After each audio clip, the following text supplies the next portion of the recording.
What is going on, guys? Jack here, and welcome to episode 31 of the Charge to the Top, here with Hereford FC, and today we are going to be taking on Arsenal in the FA Cup third round. We are at home for this game, a massive game for us. I'm really excited to get into this game. Ever since I knew we were going to be playing Arsenal, I've been kind of pumped and excited to get into this one. I do plan on obviously having the Arsenal and Hereford badges in the thumbnail of this video, so I imagine there's going to be people who perhaps don't normally watch this series who come over and watch, so I will extend a welcome to you here at Hereford. And hopefully you stick around for this episode and enjoy it enough to go and either catch up or continue to watch this series, because it's been a really interesting season so far, actually. A season which it started off okay, good, then it went bad, then it went good, then it went bad, and well, recently it's been going very, very good indeed. Of course, we did switch our system for that Morecambe game. 3 defeats in a row. It was a wake-up call. I switched to a 4-2-3-1.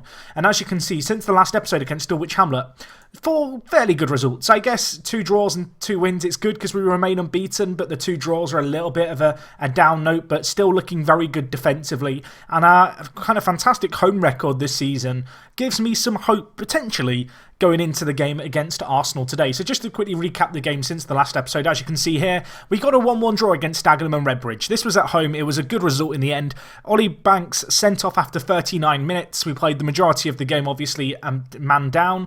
And you can see here, a lot of our players lost their temper. And, well, as a result, I had to pay a fine. But 1-1, a good performance, a good result. It was a bit of a smash and grab as far as we're concerned to get that point. But, well, you make your own luck. Anyway, the next game we had against Ebbsfleet, really just a game that lacked any real quality. A boring game. It finished 0-0. 2 shots on target in the entirety of the game. The match itself, bitterly disappointing as far as I'm concerned, because Ebbsfleet are really struggling this season down in the relegation zone. But I mean, it's a point. We remain unbeaten, I guess.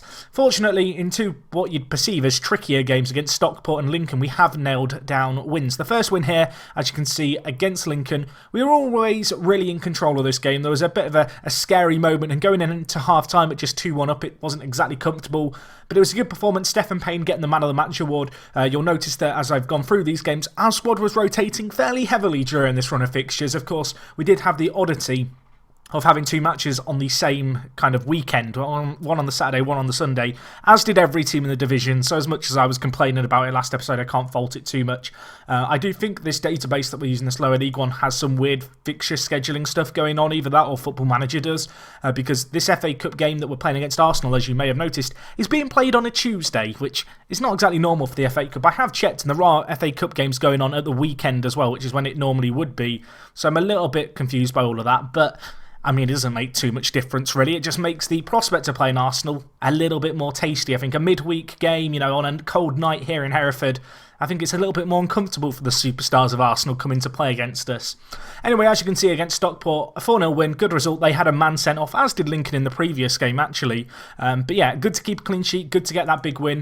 And as I mentioned, our home form really has been superb. If we just look at it, you can see the overall league table. We now sit in second. It is worth noting that Fylde and both Barrow actually have games in hand, as did Dulwich Hamlet, who, if they were to win, would actually leapfrog us. Of course, a team we actually beat 3-0 in a not-too-distant live commentary. But yeah, looking at the home record here, you can see we are top of the league when it comes to home form. We have made Edgar Street into a real fortress. Unfortunately, our away form has let us down a little bit. Of course, I have been playing the new 4-2-3-1, but going into today's game against Arsenal, I have got an ace up my sleeve, and that ace is this. Now, you're probably sat there thinking, Jack, what is this? This is what I've been planning since I knew we had Arsenal. You may remember a number of episodes ago I mentioned the fact I had a 5 at the back system that I was kind of working on. It was in the cooker, bubbling away. It's completely untested, but the team are fairly familiar with it at this point, and we're going to try and catch Arsenal out with it. They won't have seen this coming. There's no way that, you know, they will have factored in for this system, obviously. We're going to need a monumentous performance to beat Arsenal here, even at home, even in a midweek game.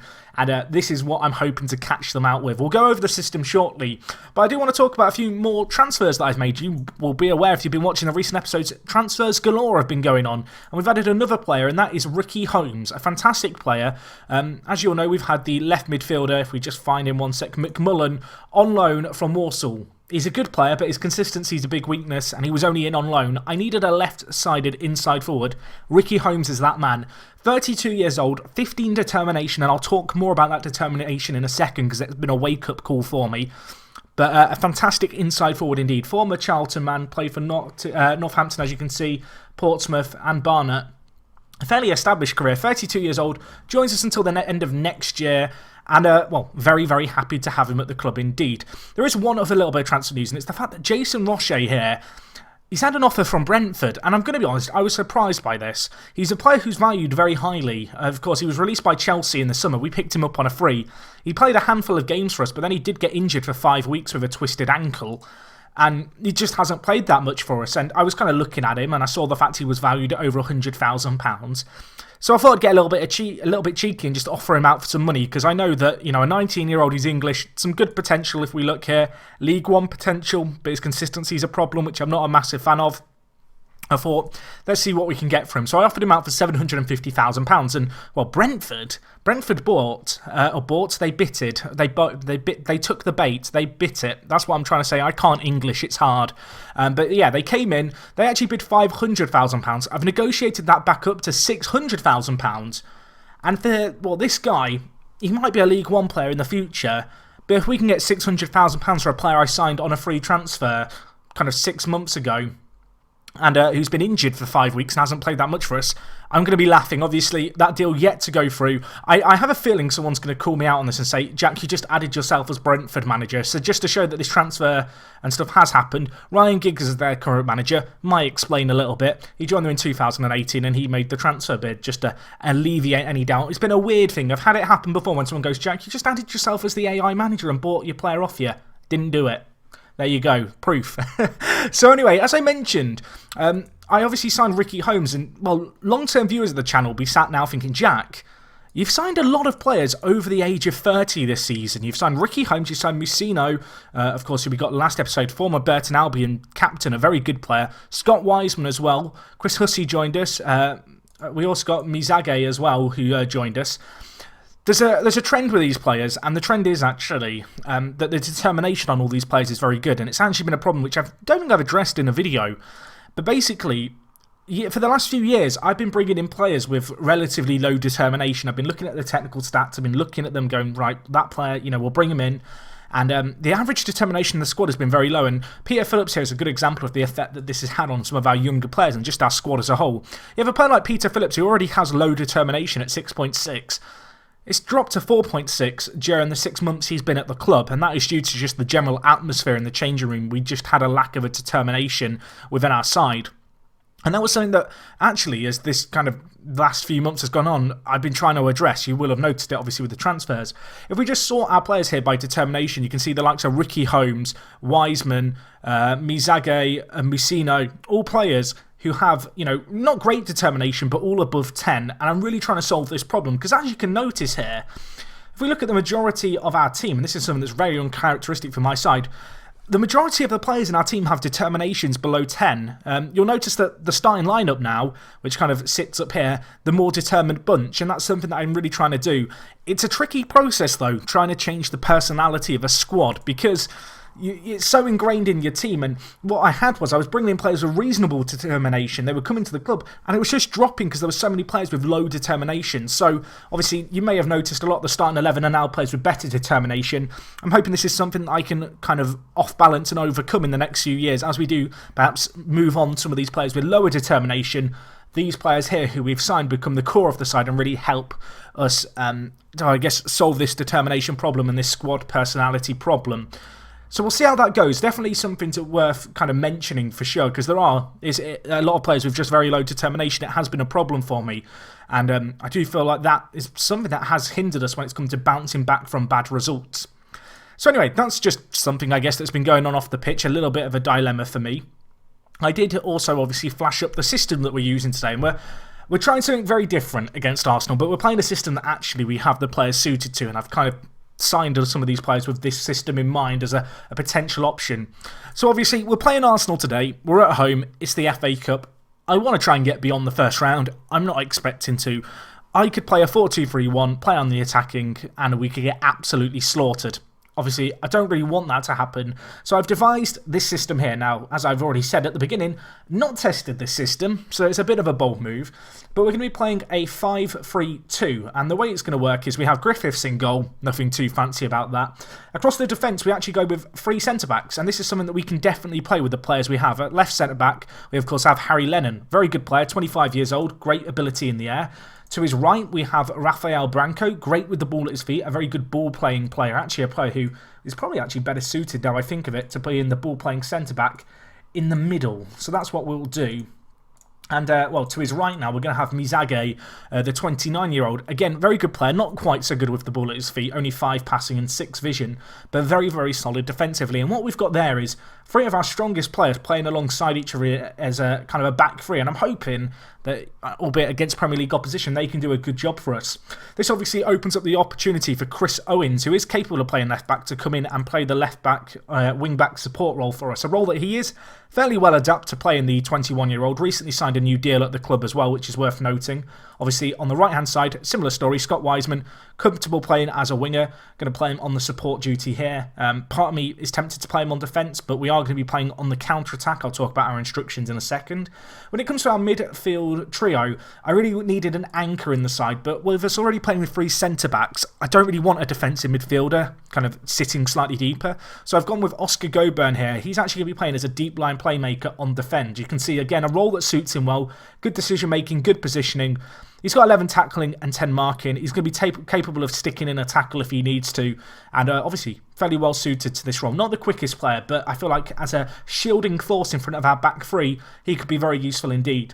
To his left, we go with Danny Smith, and he is going to be playing centre mid on attack. And the real reason for this is I need him to be the kind of box-to-box midfielder, but with a little bit more attacking intent. Obviously, a box-to-box midfielder, when you don't have the ball, is a lot more willing to drop back. And the same with a centre mid on support. He'll do kind of the best of both.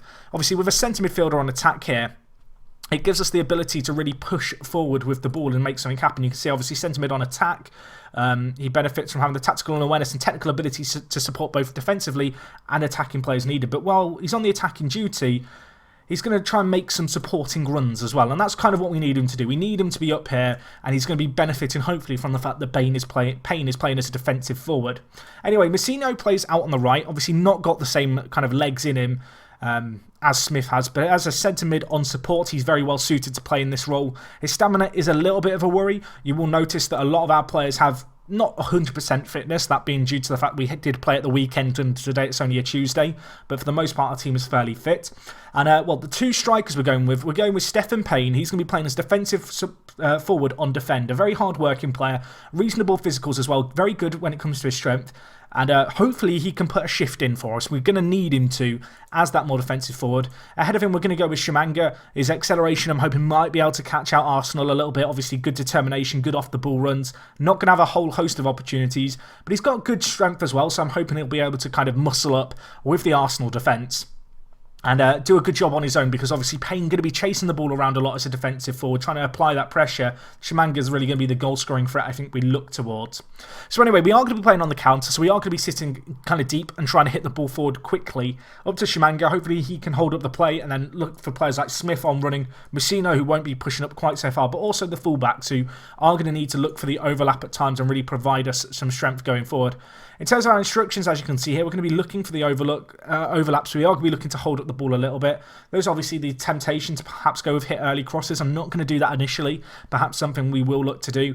In terms of our actual defensive line, we're going to be put on sit deeper. We're playing with fairly standard width. We're going to play more direct passing. And really, we're going to try and sucker Arsenal into making some defences, over-committing men forward. We're playing at home. I feel like I've just gone through this system, and if it completely backfires and I change to a 4-2-3-1, I've just wasted 2 minutes of your life. But that's my thinking going into this game. I feel like the 3 at the back system is probably going to work for us. There is, I guess, a temptation to play Owens and Wiseman like this and play a flat back 5. It might be a little bit over-defensive, but actually thinking about it, that might suit us better, and maybe it's worth just looking to hit early crosses into the box. Just thinking about it, I don't know how well we're going to be able to hold up the ball for the fullbacks to get into position. So perhaps them looking for the early crosses is perhaps our best bet. So we'll go with that. It might change. I feel like it's a bit of an experiment, but I'd rather try something that actually requires some thinking rather than playing the 4-2-3-1 mindlessly and probably getting slaughtered. So we are at home for this game against Arsenal. it's a big game for us. We've had a good record at home, though. We've only lost 2 games in the league at home. Granted, they were both blowouts. I think it was a 4-0 defeat and a 3-1 defeat. Arsenal's last game was against Nottingham Forest 6 days ago. They won that game 2-0, so they're going to be fairly fit. Arsene Wenger still manager. Of course, we're on a very good unbeaten run here. I want to keep this going if we can. 12 games unbeaten. Part of me feels like it's probably going to come to a crashing halt here, but... well, we're going to try and FM Arsenal. I think that is our best bet. In terms of options on the bench, we actually could do with setting up the bench a little bit better. You'll notice it's a little bit of a mess at the moment. So in terms of the changes that we're going to make, obviously we can have Piggott on the bench, so we do actually have a defensive option. In terms of the fullback positions, I might play Hussey and a right wing back, thinking about it, just so we have that coverage there. So we'll bring in Hussey. Unfortunately, Vincent Day out injured, so Kane Smith going to have to be the fullback that we play there. I don't know if this is just me, but I like to have my bench sorted by position. I'm a little bit anal when it comes to getting it all sorted like this. Do I want Ricky Holmes on the bench? I probably do. He had a very good debut for us. He only made his debut last game. He got a goal and an assist. So I think we will have him on the bench. That does mean Keenan Bennett, who has struggled in recent games, is going to make way. And I guess the player who it's logical to have on the bench... I almost want to put Ote on the bench. He requested a transfer to move away from the club. He's not been that happy during his time here, but I feel like we might need him.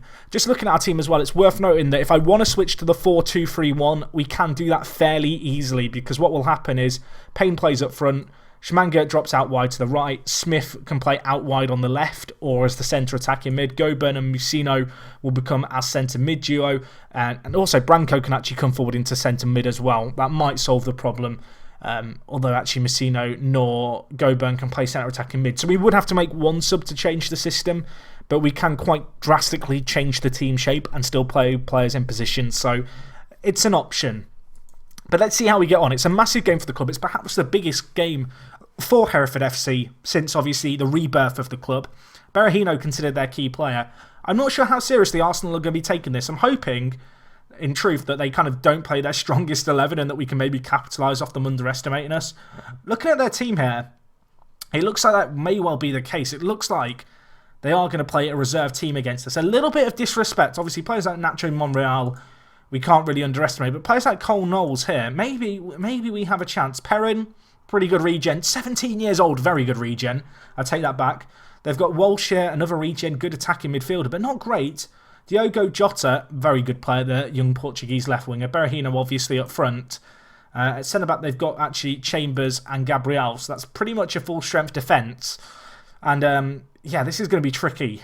We'll have to see how we get on. Looking at their team as a whole, though, a lot of regens playing, a lot of younger players playing. Maybe we can out-muscle them in the midfield. Now I look at it, I feel like maybe we have a chance here. I may well be regretting that within 5 minutes, but let's see what we can do here. The media have been on our backs. Nobody expects us to get a result. Play without pressure. Enjoy the occasion. You've earned this spot, boys, in the third round of the FA Cup. They look like they're not taking this game seriously. They are underestimating us despite our unbeaten run.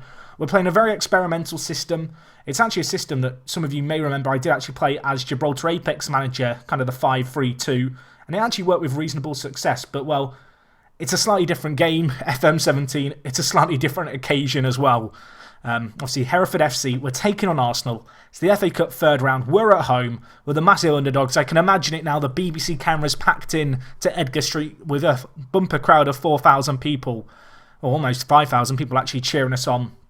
Let's see what we can do here. We are going to be just looking to hit them on the break. You know, we're going to be looking to maybe try and force a replay for the TV money of playing at the Emirates. That would be a big game-changing amount of money. Obviously, the transfer that we've got coming in from Brentford, £600,000. Massive deal as far as we're concerned. But I don't want to let that distract from this occasion here.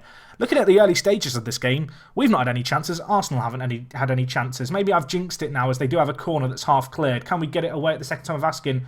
Don't give away a penalty, whatever you do. Diego whips in the ball. Lennon, nice clearance, but this is where we have trouble. You know, we don't really have anyone in that middle ground to hold up the play. And, well, we need to get the ball cleared here. Big ball up. Gabriel reads it. Monreal now with the ball.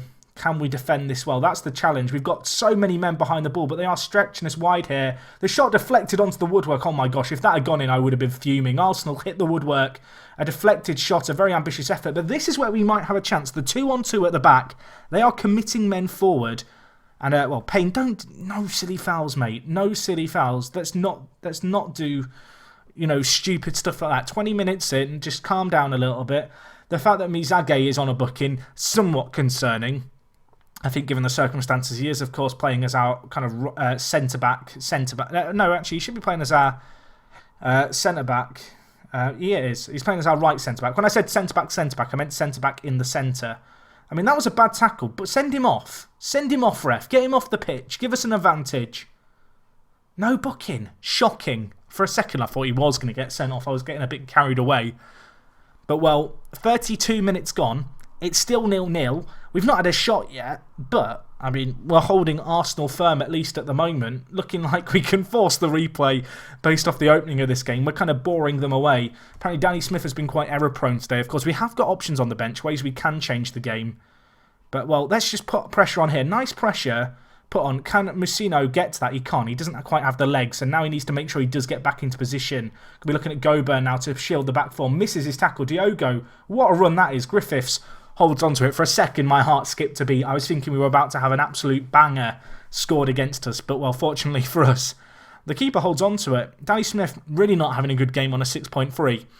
But at half-time, I was about to say at half-time, we're going to go in 0-0. Jack, you've jinxed it. You've jinxed it. Arsenal might well score here. Diogo switches it to Perrin.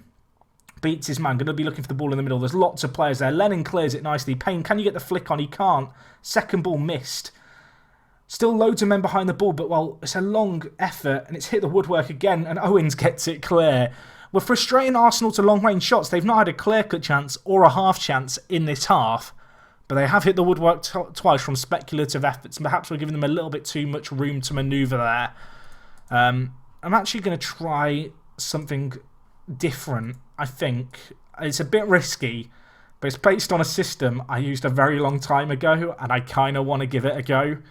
And I didn't exactly plan to do this, but I think it could actually work in this game specifically. Maybe. Do I want to try it? I don't know if I've actually got the players to try. What I was going to try was basically trying two centre defensive mids, encourage the wing-backs to bomb on and play with a centre attacking mid. I don't think Goburn can't play there. This is a bit of an experiment, because what I was thinking about doing is I'd play with two defensive midfielders, and then I'd stick Smith further up the pitch on support, just so we have a trio of players working hard. And then we'd look to push the wing-backs forward, but I don't think we have the players to try and pull off this system. Unless I play Mizage, a defensive midfielder, but now who I'm going to have to bring on Pigott at centre-back. I mean, maybe that would work. Goburn, how have you been playing? He's not been playing badly. It seems harsh to drop him. But he is a little bit of a nutter when it comes to his tackling. See, this is what I'm thinking, is we go with something like this. I don't want to overcomplicate things, but at the same time, you look at the stats for this game. They're all over us. We're not actually showing a lot kind of going forward attacking-wise. Yes, we've had the one half chance of the game. But I feel like they're going to get kind of desperate to chase this game. I've just lost all the tactical changes I made. Oh, no, I haven't. I've lied. Get back to the match, Jack. But I do wonder if something like this might be our best bet.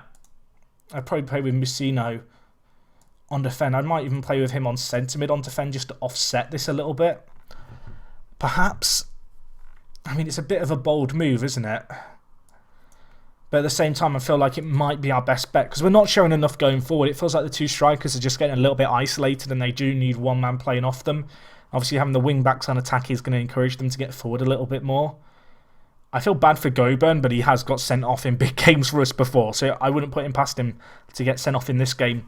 In the centre attacking mid position, Danny Smith hasn't had the best game, but we've been playing him as a centre mid on attack, which really isn't a role that suits him.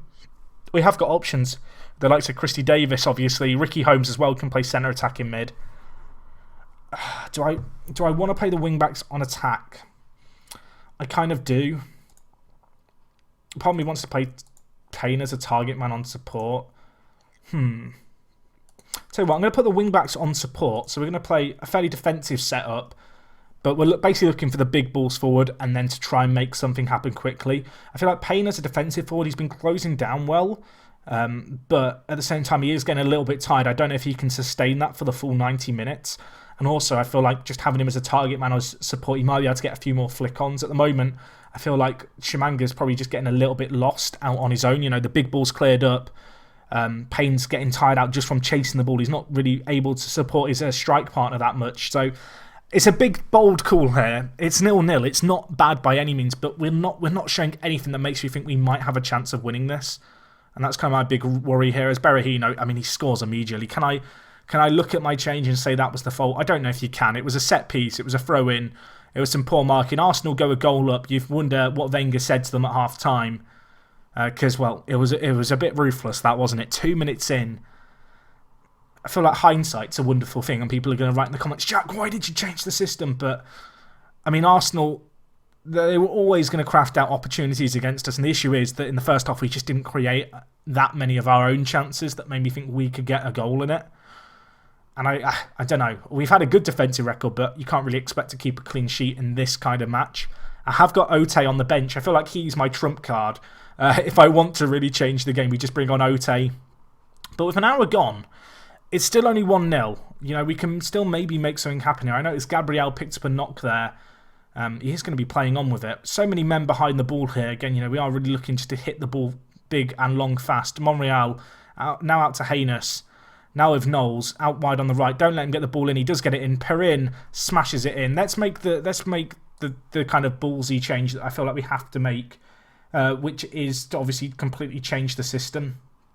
So we're gonna, I think, go with something like this and then take off Mizage for Holmes. That's kind of the logical change, just to switch it up like this and play Branco as the deep line playmaker, a role I'm sure he's dreamed of playing for us.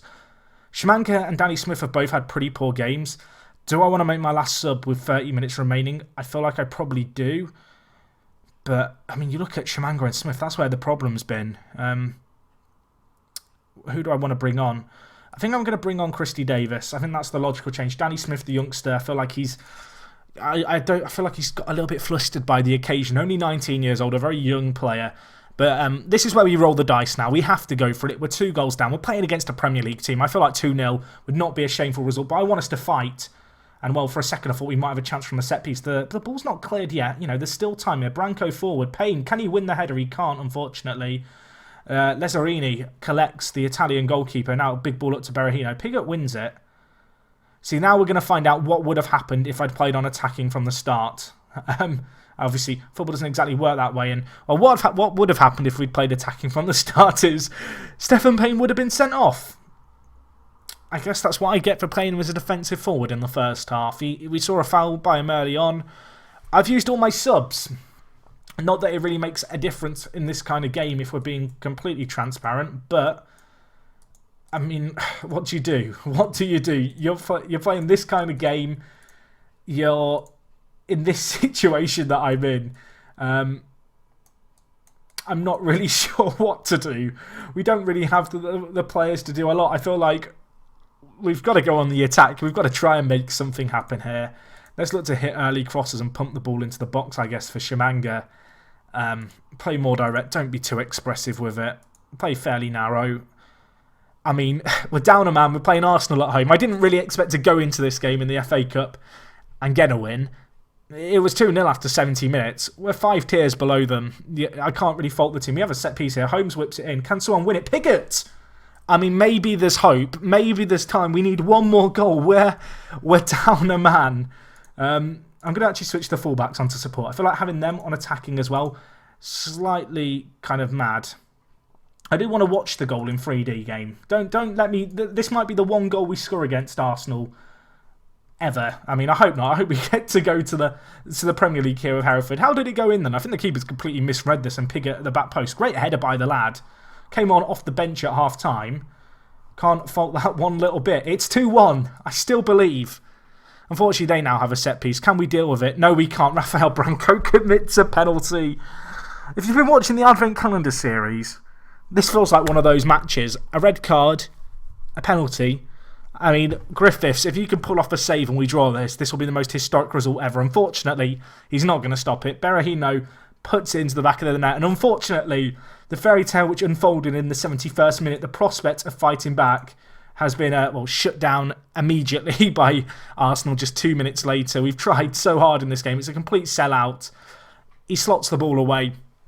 It's 3-1 Arsenal, but the fact that we scored against Arsenal, the fact that we've been able to go toe-to-toe with them like this, it can only bring a smile to my face. We've not played particularly well in this game. We've not really looked like scoring. But, well, I feel like the 5 at the back system didn't actually do that bad. It was 0-0 at half-time. It almost worked. But, well, the second half, I feel like Arsenal's class, it's kind of shown through, hasn't it? They've dominated the possession. They've had so many more shots than us. Obviously, the sending off in the 67th minute doesn't help us. Rafael Branco's committed another penalty. I feel like he's just given up at this point. Berahino's going to have another penalty to take now. This is a fair chance for 4-1. I feel like 4-1 would be very flattering to Arsenal, if I'm being honest. So I'm hoping Griffiths can save it. Berahino steps up. He slots it away. Branco's lost his head. I can't really blame him. He's playing as a deep line playmaker. It's like the greatest day of his life. But unfortunately for us, I feel like 4-1 flatters Arsenal a little bit. I feel like it doesn't tell the full story of this game. But at the same time, I came into this game, I wasn't expecting us to get a win. I thought it was great that we reached the third round of the FA Cup, albeit against, I don't want to say Walsall and Notts County were easier teams. I feel like they were quite winnable matches.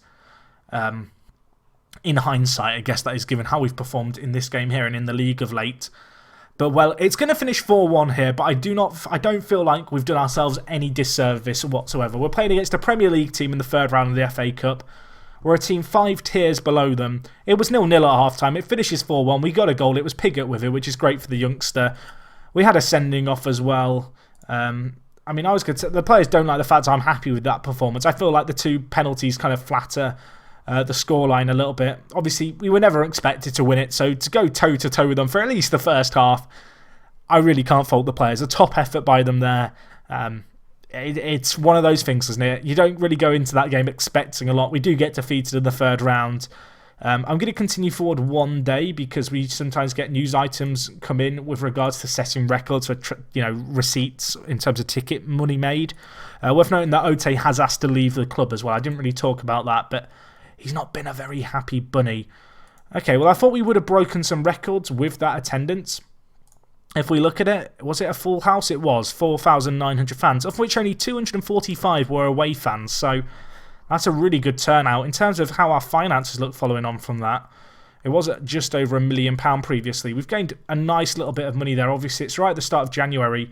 The gate receipts for this month already really good. As has the match income. To be honest, money this year, we've been making a lot of it. You can see last season we made £733,000 in gate receipts. We've already exceeded that this year. Granted, we have played a fair few games at home. But at the same time, that's a very, very good total to have in terms of money for the season. And, well, our match day income as well. Very good this season and still room for that, obviously, to grow.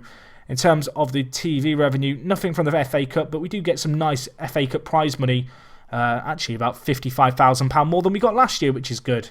Obviously, this season, fairly decent turnover, already exceeds last season's turnover. And our profit for this season sits at £421,000. And that, of course, prior to the Jason Roche move that's potentially going to be going on, which is going to see him move to Brentford for £600,000, which will help us out because we are over the wage budget a little bit, so that might help offset it. Maybe I can get a little bit of that money as well to reinvest into the side. But anyway, unfortunate result really against Arsenal. Wasn't expecting a whole lot, but I can't really fault the players too much for their efforts. It was 0-0 at half-time. The 5 at the back system, it almost worked. I will, I imagine, be switching back to the 4-2-3-1, which has served us so well in the league this year. As you can see, Southport, the next game on the horizons for us in just a few days' time. I'm just continuing once more forward just to see if there's any more news items related to the game. As you can see, that gate receipts one has come in. £80,000 made. Fantastic for us. That was surpassing the record that we got actually when we played Walsall in the first round of the competition. So some very nice money there. Really can't fault the players one little bit. They gave it all their all. And I don't feel like we did ourselves any disservice.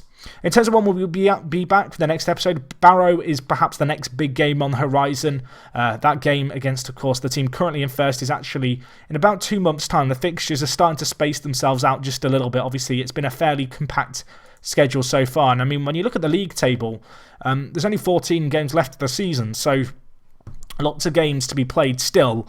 But we are really ploughing through the season. I have noticed actually over the last 2 seasons, it does seem like the database I'm using has a weird tendency to put the Vanarama fixtures sooner in the season than they are in real life. Obviously, we've seen that same thing kind of with the FA Cup fixtures as well. I'm not entirely sure what's up with that. Having checked some of the other divisions like League 2, for example, Their fixtures seem a little bit more normal, so it's nothing to worry about too much, I don't think. But just so you guys are aware, some of you have probably noticed it if you're a supporter of a Vanarama team particularly. So anyway, guys, that is going to wrap up today's episode from me. Hopefully you enjoyed it. It was a bit of a special episode. We came so close, but in the end, it didn't even matter. I've just quoted Linkin Park to describe a football match. I'm going to end it on that. Thank you for watching. If you've got any comments, feel free to leave them down below. And other than that, thank you so much for watching, guys. It is me, Jack, and I will talk to you guys in a bit. I'm out.